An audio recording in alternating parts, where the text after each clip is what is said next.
सभी साथियों को इसरार जल का नमस्कार।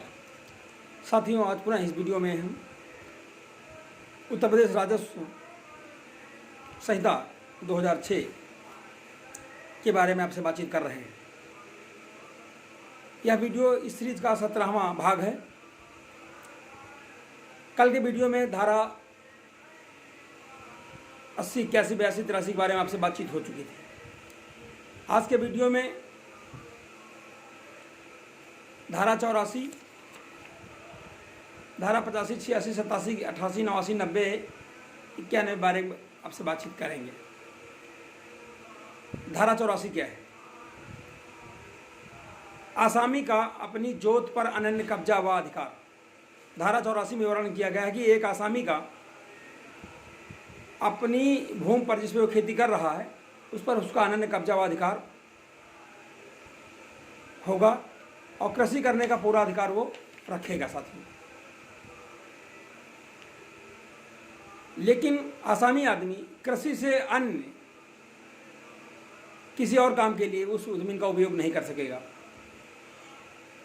हाँ, बागवानी कर सकता है, फलों की खेती कर सकता है, कृषि से संबंधित कोई भी काम आसामी कर सकता है, उस पर उसका अनन्य अधिकार रहेगा।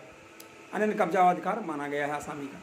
धारा 85 में यह है कि इस जो हमारा रेवेन्यू कोड है, अगर कोई ये आसामी व्यक्ति इसके उल्लंघन में करता है तो क्या परिणाम होगा।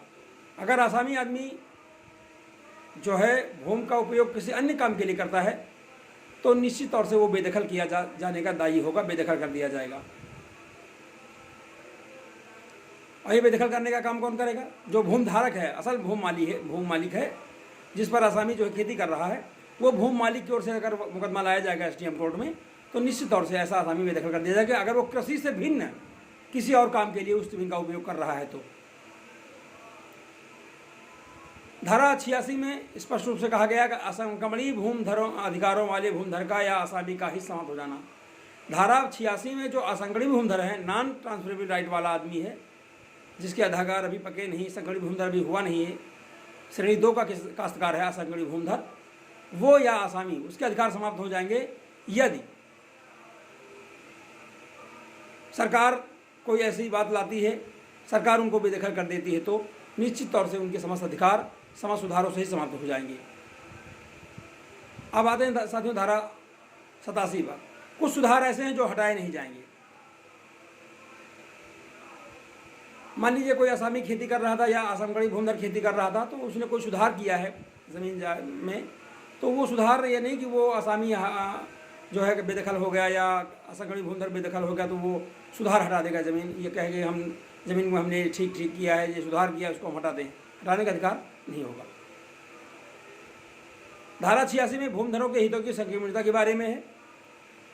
धारा 89 भूमिधर द्वारा अंतरण पर प्रतिबंध। एक भूमिधर भी अपने जोत का या जोत के किसी भाग का अंतरण करने का अधिकार तब उसको नहीं होगा जब वो धारा 85 के अंतर्गत जो है कोई ऐसा शर्त का उल्लंघन किया हो, यानी कृषि से भिन्न किसी और चीज़ के लिए बिना किसी परमिशन के उसका उपयोग किया हो। धारा 90 में ये दिया गया है कि भारतीय नागरिक ही केवल भारत में उत्तर प्रदेश में भूमि का अर्जन कर सकेंगे, बाकी कोई भी व्यक्ति भूमि का अर्जन नहीं कर सकेगा। हाँ, यदि राज्य सरकार अनुमति देती है तो विदेशी नागरिक भी भूमि का अर्जन कर सकेगा। ये धारा 90 में है। धारा 91 में बंधक द्वारा अंतरण पर प्रतिबंध लगा दिया गया है। किसी भूमिधर को किसी जोत या उसके किसी भाग को बंधक रखने का अधिकार ना होगा। धारा 92 में असंगठित भूमि अधिकारों वाले भूमिधर भूमि को बंधक रखना। असंगठित अधिकार वाला भूमिधर जो होगा अपनी भूमि को बंधक रख सकता है। धारा 93 में धनराशि प्राप्त करने के लिए कब्जा का अंतरण विक्रय माना जाएगा। अगर कोई धनराशि प्राप्त करते हैं और कब्जे का अंतरण करते हैं तो यह माना जाएगा कानून में कि आपने अपनी भूमि का विक्रय कर दिया है। यह शेड्यूल रहा है और ये धारा 93 में रेवेन्यू कोड में इसका वर्णन है।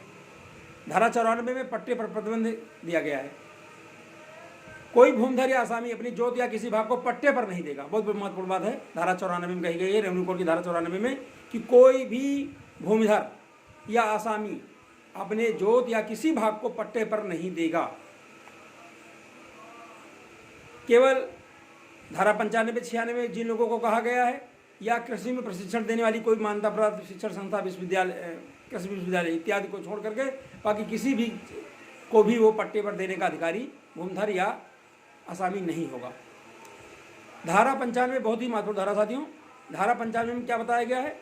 किसी निःशक्त व्यक्ति द्वारा पट्टा करना, लीज बाय ए डिसेबल्ड पर्सन, कोई अपंग है, कोई विकलांग है, अक्षम है, क्या वो पट्टा कर सकता है? हाँ, वो पट्टा कर सकता है। कैसे, कौन किन स्थितियों में? मानसिक रूप से बीमार या मंदबुद्ध व्यक्ति, ऐसे मामलों में उसके अभिभावक द्वारा, जो गार्जियन होंगे, संरक्षक होंगे, उनकी ओर से संपत्ति के प्रबंधक द्वारा पट्टा किया जाता है। या किसी शारीरिक अशक्तता का कारण खेती के लिए कोई आदमी असमर्थ हो गया हो, वो पट्टा कर सकता है। कोई विधवा या कोई अविवाहित स्त्री भी पट्टा कर सकती है। विवाहित महिला अगर तलाकशुदा है तो वो भी पट्टा करने का अधिकारी है। अवयस्क है, जिसका पिता मृत हो गया है, वो भी पट्टा करने का अधिकारी है। अगर किसी का पिता मृत हो गया है और बच्चा स्टडी कर रहा है, अध्ययन कर रहा है, तो भी पट्टा कर सकता है। भारत सरकार की थल सेना, नौसेना या वायुसेना संबंधी सेवा में कार्यरत कोई भी व्यक्ति या उसके साथ रह रही पत्नी या उसका पति पट्टा करने के अधिकारी होंगे। या अन्य किसी कारण से कोई आदमी खेती करने में असमर्थ है तो भी वो पट्टा करने का अधिकारी होगा।